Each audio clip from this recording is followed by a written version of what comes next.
孩子感冒、发烧、咳嗽、嗓子疼，是赶紧吃药还是先扛几天？其实我们需要针对孩子不同的症状表现来决定合适的应对方式。第一，如果孩子仅仅出现了鼻塞、流涕，而且精神状态良好，没有其他明显不适的症状，这时候不用着急用药，家长可以让孩子多喝一些温开水，多休息，注意保暖。第二，如果出现了发烧、嗓子疼、咳嗽、咳黄痰、鼻塞、流黄涕等风热症表现，要对症用一些辛凉解表、清热解毒类的中成药，比如小儿风热清，它是多项诊疗指南的推荐用药，是类似于西药奥司他韦的中药抗流感病毒药物，可以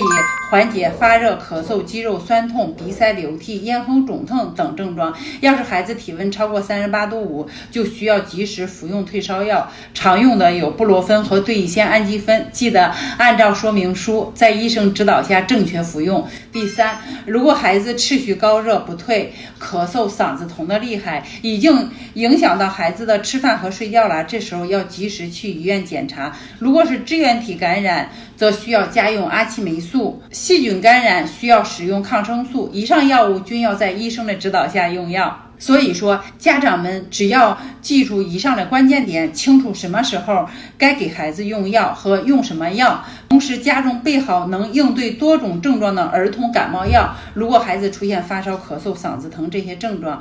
即便拿不准病因，咱们也能正确应对。我讲明白了吗？点赞。